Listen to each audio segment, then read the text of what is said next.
YFA choose ചെയ്ത് കഴിഞ്ഞപ്പോൾ ഉള്ള ബെനിഫിറ്റ് എന്താണെന്ന് വെച്ചിട്ടുണ്ടെങ്കിൽ നമ്മൾ ഓരോ സ്റ്റെപ്പിലും നമ്മളുടെ കൂടെ സപ്പോർട്ട് ചെയ്യാനായിട്ട് നമുക്കൊരു പേഴ്സണൽ കൗൺസിലർ ഉണ്ടാവും. അപ്പോൾ എന്ത് ഡൗട്ട് ഉണ്ടെങ്കിലും ഏത് സമയത്താണെങ്കിലും അവർ നമുക്ക് അപ്രോച്ചബിൾ ആണ്. നമുക്ക് അവരെ ബുദ്ധിമുട്ടിപ്പിക്കുന്നതായിട്ടുള്ള ഒരു ഫീലിംഗ് നമുക്ക് തോന്നില്ല. അപ്പോൾ ഏതൊരു ടൈമിൽ എന്ത് ഡൗട്ടാണെങ്കിലും എത്ര മൈന്യൂട്ടാണെങ്കിലും അത് ക്ലാരിഫിക്കേഷൻ നമുക്ക് ആ ടൈമിൽ കിട്ടാറുണ്ട്.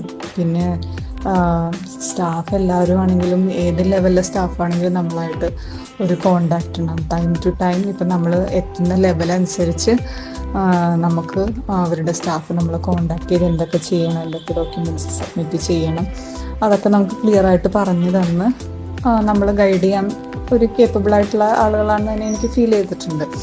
പിന്നെ നമ്മുടെ ഓവറോൾ നമ്മുടെ എക്സ്പെക്റ്റേഷൻ മീറ്റ് ചെയ്തു, അവരുടെ സർവീസ് എങ്ങനെ ഉണ്ടായിരുന്നു എന്നൊക്കെ നമ്മളുടെ അടുത്ത് ചോദിച്ച് മനസ്സിലാക്കാനൊക്കെ അവരുടെ